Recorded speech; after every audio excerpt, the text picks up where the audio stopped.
In today's video, I want to show you the game that made me the proudest of my collection, of my entire chess career. It is one of my favorite attacking games, and it was played against Jonathan Speelman, the famous British Grandmaster. He's a celebrity in the chess world. He has qualified to the candidate tournament twice.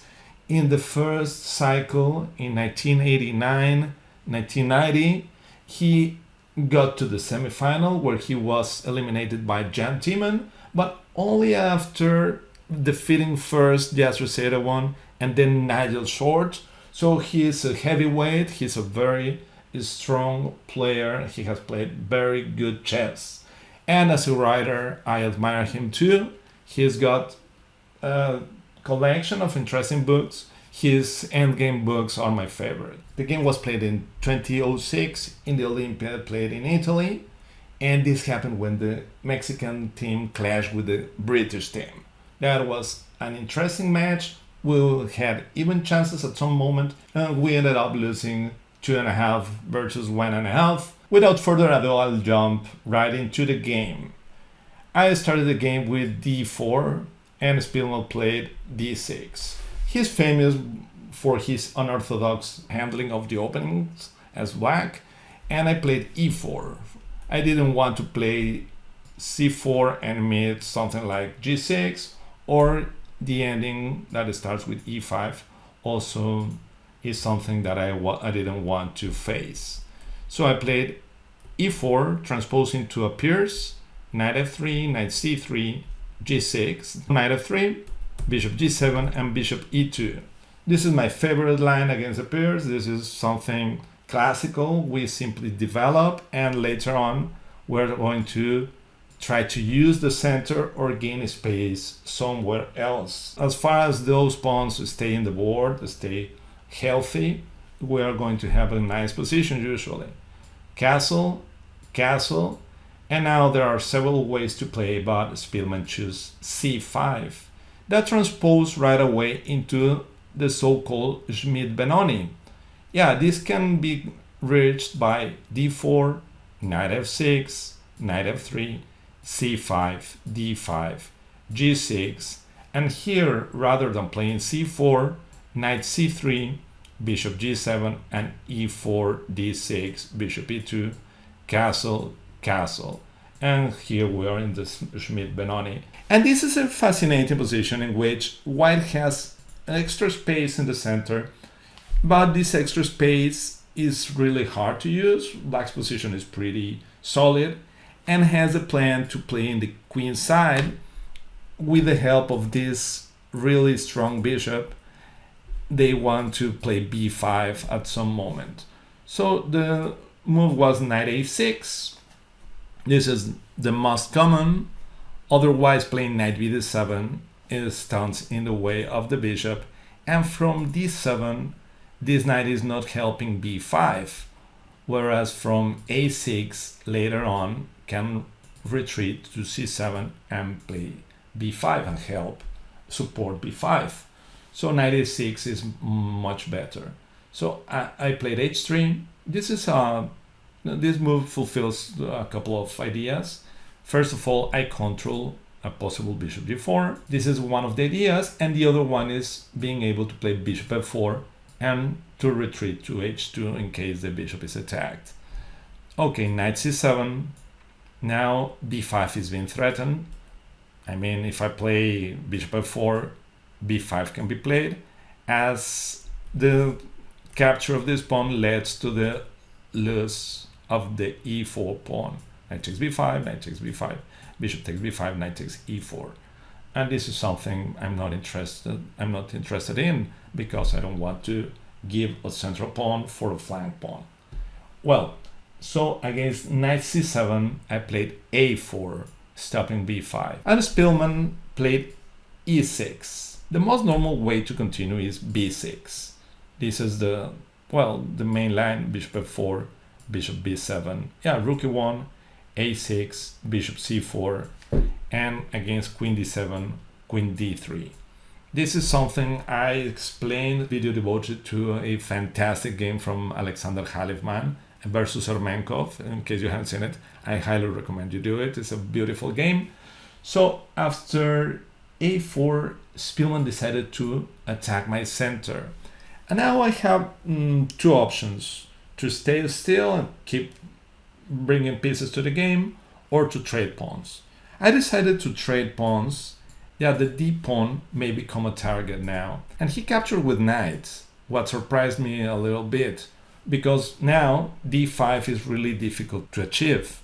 While capturing with bishop, I was trying to play bishop g5 or bishop f4, and in case of d5, then bishop takes c7, queen takes c7, and if I remember well, e takes d5, attacking the bishop and trying to play knight b5. For instance, rook a d8, knight b5, followed by c4. And I think I'm doing better with an extra pawn. So bishop takes e6 made much more sense as d5 is controlled. The capture with pawn is not such a great move, as bishop g5 is a way to oppose to the break. h6, bishop h4, g5, bishop g3, and again it's really difficult to play d5, as we can always capture on c7 and capture on d5. So this is not comfortable position to play as black. So knight e6 was a little bit worse in my opinion, but okay, how to continue?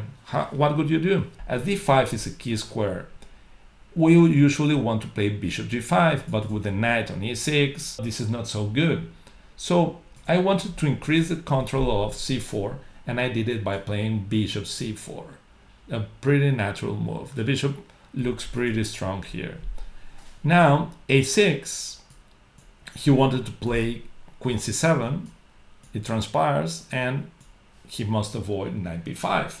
So he played a6, and here we have another interesting position to decide how to increase our pressure. I decided to put pressure on d6 rather than just bringing my pieces to the game.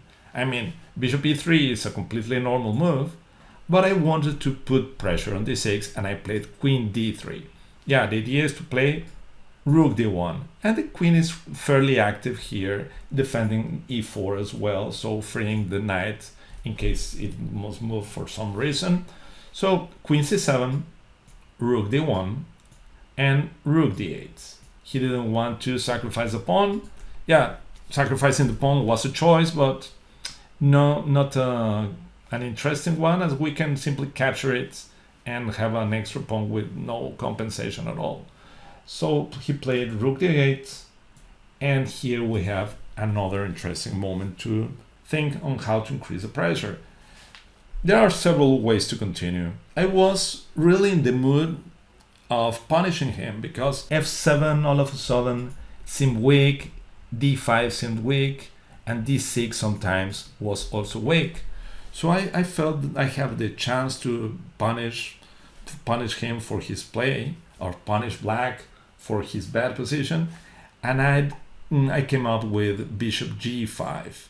Yeah, I want to eliminate the knight and to land on d5 with my knight, attacking c7 and f6. This is a big threat, so he had to capture, knight takes g5, and now f7 becomes weak. And well, as the rook is defending d6 at the same time, so rook d7 is the only possible move. And well, again, we have a fantastic position. Our position seems okay. I have given him the bishop pair, but our development, our piece mobilization is great, and I think we can do something to use it, to use this activity. And I came up with queen f3. I'm not sure this is the best. I think queen g3 would have been a better one. Yeah, the idea is to avoid h6. This is simple. In case of h6, knight takes f7, rook takes f7, and I'm not sure if capturing on g6 or capturing on d6. Capturing on d6 looks even better. I'm playing e5, and the pressure is so strong and the material is almost even. So I think white is close to winning. But okay, that's just a pure speculation as I played queen f3. And the game continued with h6, a bad move. Yeah, it was forced to play rook e7, and you'll see why now. After h6, after rook e7, I still have a better position, but was a much better defense. Now there is a fantastic move that simply converts our advantage into a bigger one, and this move I'm talking about is e5. Yeah, we are attacking the knight, and in case of h takes g5, e takes f6, and this pawn is powerful, and the knight is going to be powerful as well on d5, and I simply think that black's position is destroyed. Yeah, this pawn is going to drop, h4, h5. We have a fantastic attack, and all our pieces can come to the attack easily, while black's pieces are simply stranded back there in the queen side. So e5 was answered by d takes e5, rook takes d7, and well, now perhaps capturing with queen, knight takes f7, threatening knight takes e5, and king h7, knight takes e5, and continuing the game in this position, but the pressure on g6 is still pretty strong. Yeah, this looks losing as well. So this explains why bishop takes d7 may seem stronger, because at least the rook is coming, the bishop can come to c6. But now the white has a very nice continuation. Yeah, the normal move would be knight takes f7, but after king h7 is not so clear. I played knight d5, a very strong move. Yeah, now knight takes d5 is almost forced, as where to go with the queen. Yeah, in the two squares where the queen defends f6, knight f7 is possible, followed by knight takes f6, winning. So this happens with queen d8, and this happens also with queen d6, knight takes f7, and again this is winning for us. So the game continued with knight takes d5, queen takes f7, that's the idea, king h8, and the fantastic queen takes g6. Yeah, I'm in no rush to recapture the knight, as well my knight is under attack, but we're threatening mate. Speelman played knight f6, h takes g5 is simply losing after queen h5, king g8, bishop takes d5, and we are going to deliver mate unless he plays bishop e6, and then he's completely lost. I guess rook d1 is good enough to take the point. Yeah, this is absolutely lost, as rook d8 is not possible because of queen f7, checkmate. So after queen takes e6, knight f6, he's a piece up, so he's trying to defend what seems a windmill with the knight. Knight f7, king g8, knight h6, king h8. Of course, king f8 is not possible because of mate again. So king h8, knight f7, king g8, knight takes e5, king h8, and he resigned after queen g3. Yes, I'm threatening queen h4, and he cannot cover because of knight g6 checkmate. I was really happy about king h7. Yeah, I was very happy about the possibility of him playing king h7, but he resigned. And yeah, the thing is that there is a mate in 6. I challenge you to discover the mate. It's a very beautiful one. But okay, he cut the suffering by resigning. Well, the mate is queen d3 and king h8. Yeah, actually, to make it in 6, bishop f5 is the move, but I want to show you how it is. King h8, knight g6, king h7, knight f8, double check, king h8, and mate in 2. This is a beautiful one.